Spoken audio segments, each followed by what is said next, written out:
I guess if you want to back more Horizon, you can do this Cauldron, which actually has this going over here. So much listen to the podcast if there's no thing going on. And then he walked straight away and went and told the other two. I don't know if that is the case. Even if it is or isn't, I think that it's kind of like what you discussed with Sarah about the Amy vote.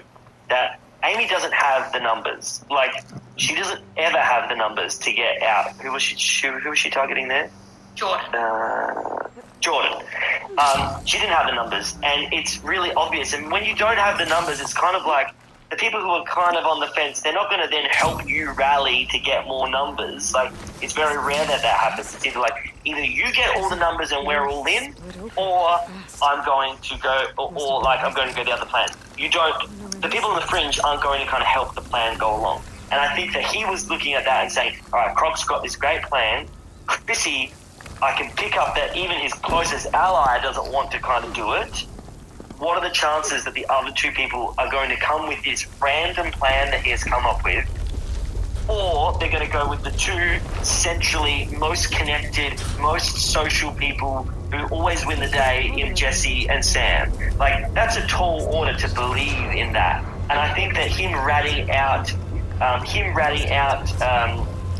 Croc was probably much more of a symptom of just like, yeah, this is going nowhere. I need to do whatever I can. And it kind of reminds me of All Stars when we had the numbers to get out John, and then Sean pulled the pin at the last minute, and then to save it, I was just like, let's throw Zach under the bus. Like, you know, when you're trying to save yourself and your ally, you just throw your death knell is to throw the person who was giving you the lifeline under the bus.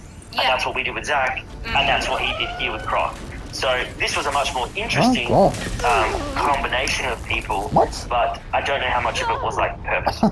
I just admire taking that step because Croc comes in good faith. Like, Croc did not want to vote for Ben in that first vote, but it happened as it happened, and he did let him go, and he didn't tell him, and he's coming to legitimately save him. Like, it's also self-serving. He also wants to make a better majority for himself, but like he seems to really care about Ben. He was actually definitely uncomfortable in that first vote, and he's trying to save him. I think that's why a lot of people reacted in shock. Like, this was a genuine lifeline for you. Like, this person was genuine in this.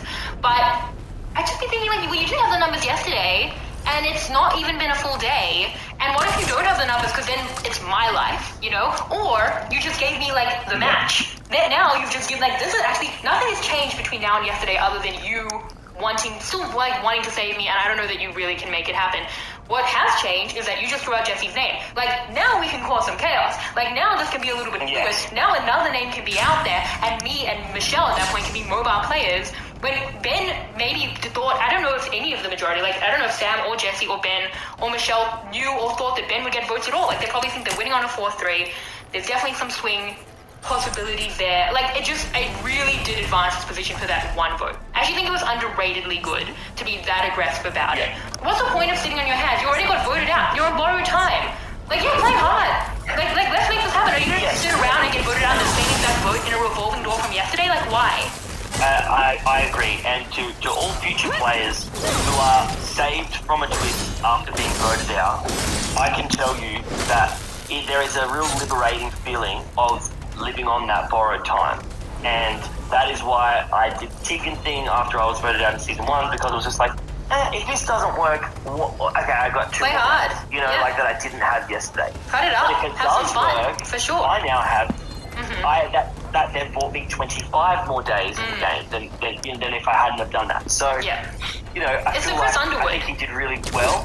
Yeah. I hate to reference, but Chris Underwood also came and was let's just throw it at the wall. I lost already. Now let's try win. I don't want to just lose again, And you can sit around and wait for other people to decide whether they want to keep you, which Chrissy and Khan decide they don't, or you can make it happen yourself. And you know what? If you explode your own game and you gave up that lifeline, you went home yesterday, but this way, you hold the cards. And I actually the more I talk about it, the more I like the move. Yeah. So good on Ben. I really like Ben as a character. I think he was emotional. I think he was clever. I thought he was sweet. I thought he was a good challenge player. I thought he was visually interesting. I thought he was I think he ticked a lot of boxes. And he was probably more central to this season than I thought he would be in episode 1.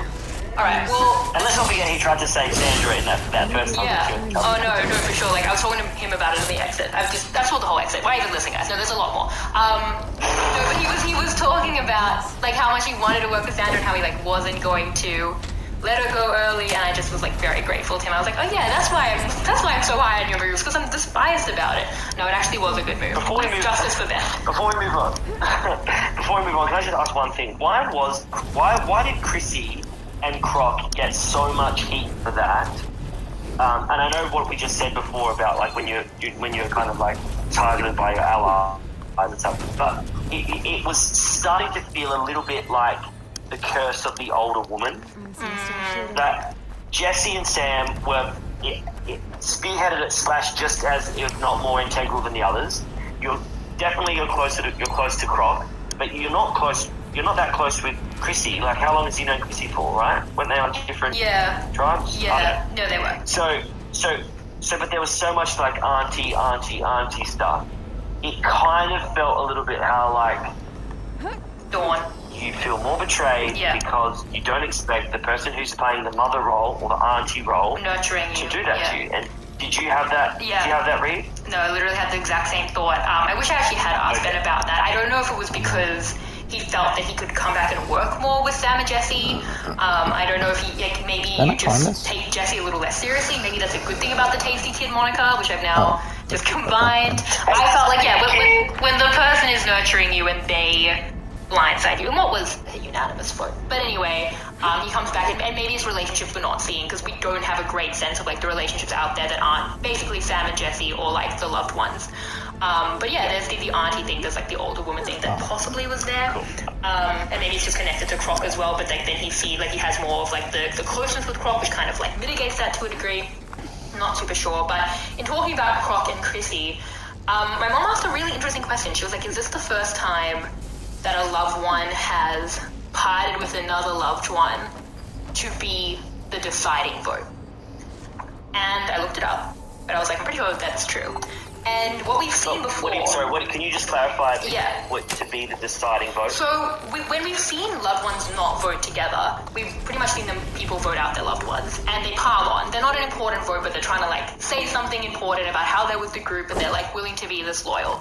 What Chrissy thought she was doing was actually being the deciding vote against Croc's plan. Like, it wasn't to vote Croc out. And I thought the layers of this were really, really interesting. But it was the first time that we've seen, again, it didn't work, and some of that is really fascinating. And she agonized over this vote, a vote that didn't matter because they both got blindsided. Brutal and beautiful. But it's the first time we've seen a loved one say, okay, I'm going to take Khan, and we're going to not just pile on a vote without you. That's not how I'm departing. We're going to be the reason your vote doesn't work, in her mind. Because I think that what Croc would have thought was that it was Sam and Jesse on Ben, and then the other 5 on Jesse. He told me in the exit that he knew what Chrissy was doing and he thought it was fine for them to kind of depart from each other because people wouldn't see them as a threat. But what he doesn't know is that Chrissy comes with Khan. So actually, they become a 4, the swing vote. That'll mean his plan doesn't work. That the person he's trying to save goes because of Chrissy. And I think Chrissy would have thought that she was making it a 4-3, and she did have Khan, and that they were going to be the deciding vote. Like, when she sits in that voting booth and says Croc's going to be so mad, Croc's not going to be mad because she piled into a vote that was happening without him anyway, without his knowledge. Croc should have been mad because Chrissy, which he knew about, but I think Khan, which he didn't know about, in their minds, in Croc and Chrissy's minds, what in Chrissy's mind was going to be the reason his plan didn't work. And I don't think we've ever seen, I verified, in a Blood vs. Water season, a loved one actually be the reason that the plan that their loved one is on doesn't happen. Okay. And what were the other examples that were kind of similar that you were thinking? Well, there are no similar examples because like no loved one pair has ever worked at such cross purposes. You know, like, yes. Wasn't there like a John and Jacqueline thing? John and Jacqueline bickered, but they always like voted together. So to have someone stand up in the voting booth and say, you know, Croc's going to be so mad because our votes are actually going to be the reason his vote doesn't work. Like, it's not a pile on. It's not like this unanimous Sandra vote that, you know, there's emotion to that. When Nina votes for Sandra, etc. But they're not deciding the vote. And I just thought that was really, really fascinating. Even more fascinating than also neither of my plans work. They both get blindsided. Like, like that's why the book is so great because there's the emotional turmoil that Roboto spoke about. Like her conversation with Jesse and how she wrestled about she doesn't want to vote out Jesse. She's gonna like turn against Croc. She's gonna like blindside Croc in a way that her can't. Ah, so, like, fuck, poison. Oh, you got poison. Let me get whether like those. Croc knows about Chrissy or not, I think he thinks it was more transparent than I believe it to be. Because he didn't know that I think that he was gonna lose that vote. Even if like the Croc vote doesn't happen, like that Jesse vote was never happening, and he votes for Jesse. And yeah, like they depart from each other, and then the plan comes over the top. It was just a beautiful moment in Blood as well. Definitely, and the like you said, the theme has just been like paying off in dividends. It's just it's amazing that she was, you know, because you get in your own head a little bit because you start running the numbers of what you think is going to happen, and then you go into your final confessional before tribal council, because everyone gets a confessional before tribal council, even if it's a brief one, and they ask you, who are you voting for tonight? What do you think is going to happen tonight? What is the best case scenario? What is the worst case scenario? It's always some sort of variation of those questions. And in her head, she's so in her own head that like, oh my god, like I'm doing this thing and I'm gonna tomorrow have to explain it all to Croc. And like she would have been like speaking for like 20 minutes about like, that's okay, I can talk you back tomorrow, like, which is so funny when you think about it, because what the producers know in their head is, oh crap, like none of this is actually going to come true. Like, and That makes it better. Yeah, no, I know.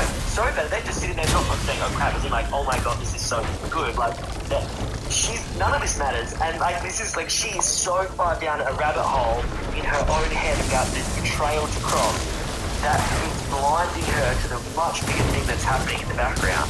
And that's just an example of how those confessionals can get you thinking in a way that you think your plan is so rock solid because you start talking through all the intricacies of them, and then like they all mean nothing. Yeah, there's just like hours and hours of just like the millions of hours of wasted survivor footage of just people worrying about plans that never even mattered. I know, it was so emotional, and I mean, I hope it wasn't too confusing. Like, just like to simplify it. So Croc thinks it's gonna be 5-2. Then apparently he knows that Chrissy doesn't want to vote for Jesse. Alright, Croc thinks it's gonna be 4-3, but like Chrissy's in on it. But Chrissy knows that she and Khan are making it so that it'll be 4-3 against Croc's plan, and that his plan isn't gonna come off. So she knows, in her mind, it is pivotal. It is historically pivotal that it's her and Khan that are leading this. I don't want to go on too much about it, but it is historic. And then none of that even happens. And the thing that's confusing about it is Khan had said on Twitter that like he knew the Croc was going, but then didn't want to vote for Croc because he didn't want to upset Chrissy. So if that's the case, then I'm pretty sure Khan might be the only person in this tribe who knew like exactly what was going on. I don't know how much you want to feed into like the social media of it all, but like if Khan even knew, but then like he's like the main swing vote who like knows he's voting wrong, and then like knows that he's not actually a swing vote. Like everyone else thinks he's pivotal, he's not pivotal, and there's actually like 4 votes that are coming for Croc. So.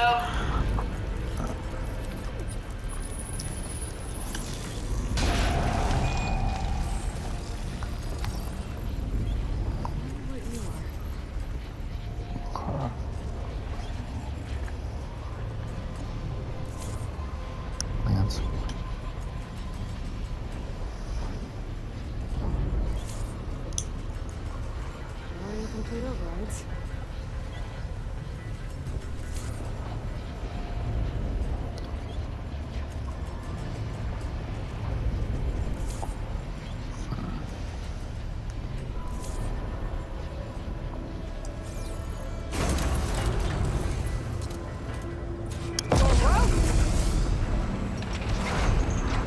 Is this a tall neck? There seems to be a tall neck blocking this platform. I'll have to find a different exit.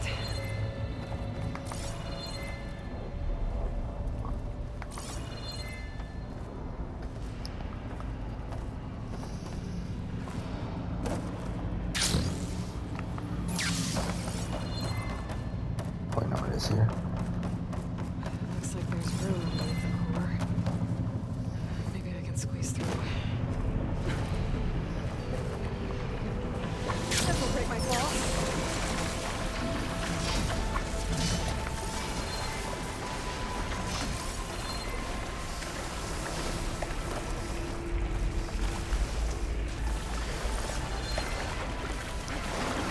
I supposed to go underwater?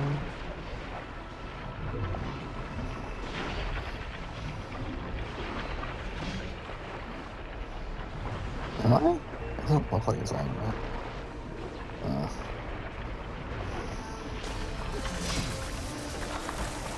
Is here then?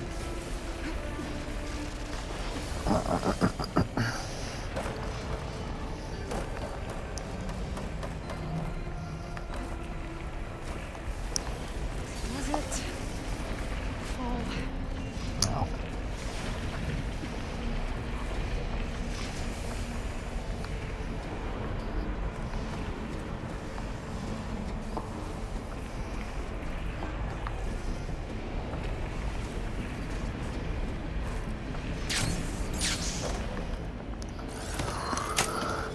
Okay. Super loud.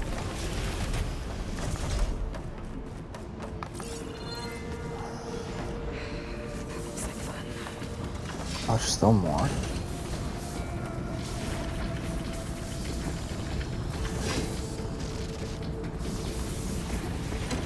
It's almost there.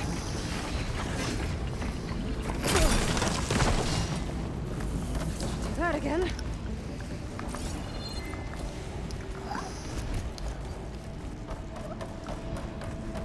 It's about to get loud.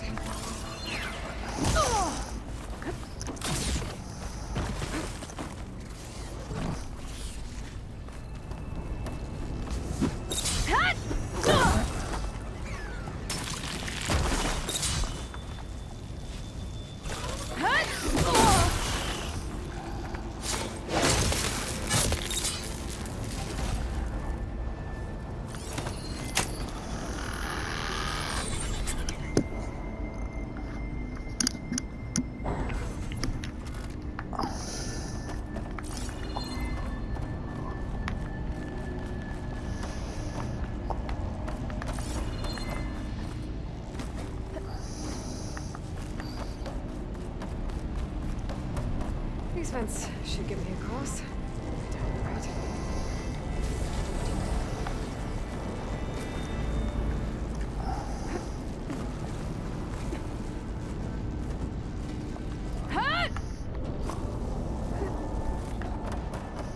Looks like the only way across is up.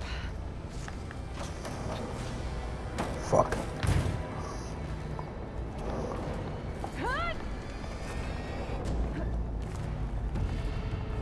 No, it's time back.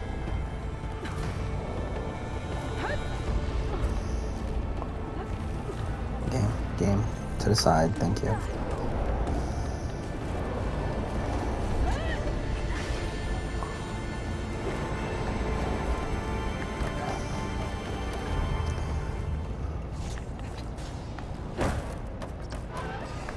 That's where the cauldron.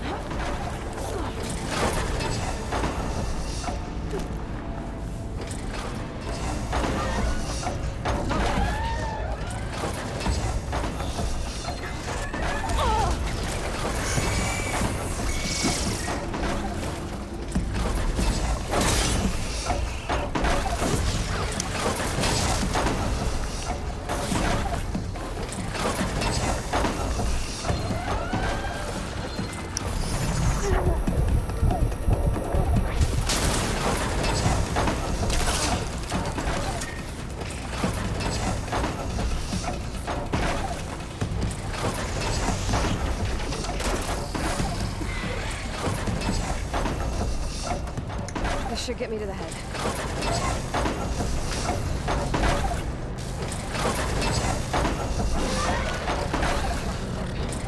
Maybe I can drop down if I time it right.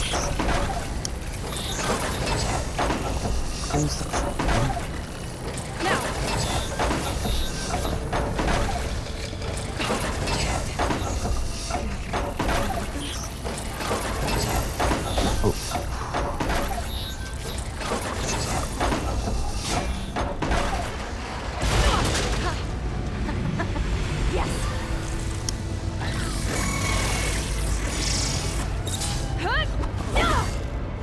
What?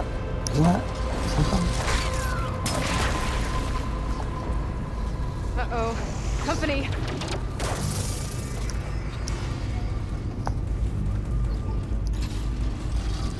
So am I on the tall neck?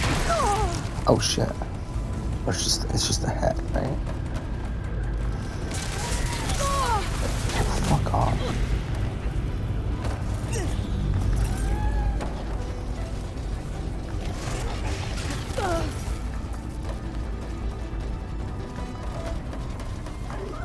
I don't think I'll be able to go past that shield.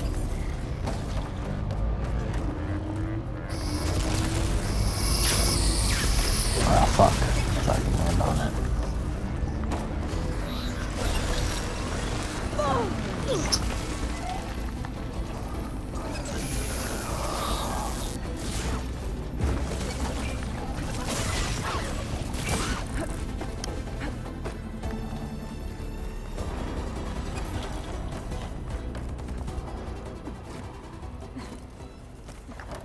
I think I can hear the head being repaired.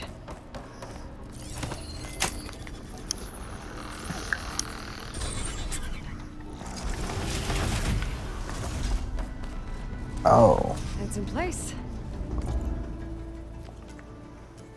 The guy's fixed. So they just One connect arm this to keeping the in tall neck. place. That's cool. Maybe if I override the tall neck, the shockwave will break it free.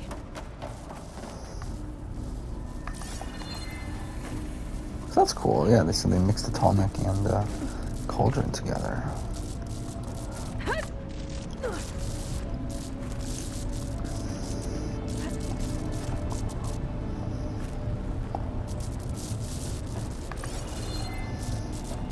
There's one thing.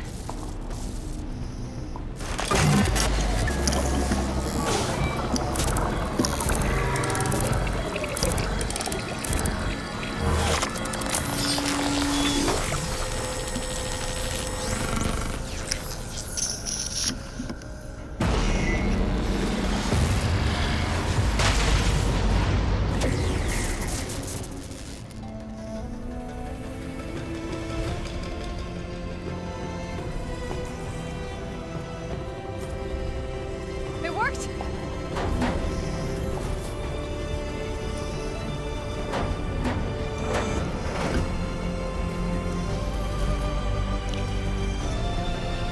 It's cool.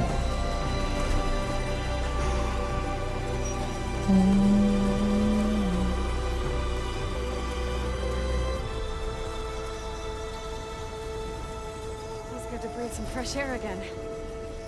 You isn't too bad either.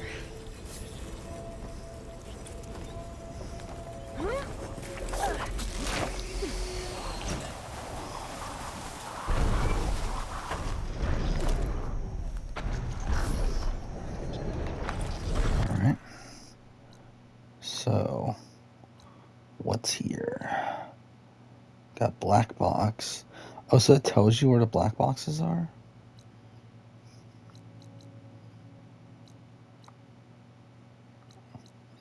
Oh, I didn't even realize that.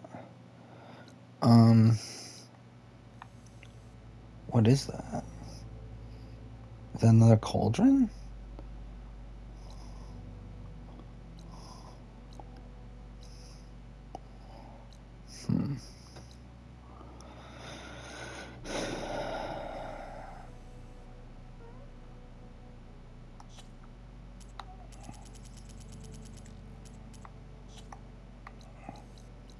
Okay. So we got a decent amount here. I think what we're gonna do then.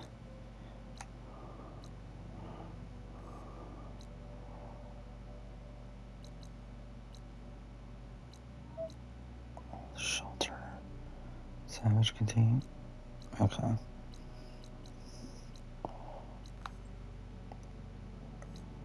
So it's essentially just this entire like area here. Oh, there's a ruin there. And there's quite a bit to do here. So let's smash all there. We'll get a charger real quick. Oh,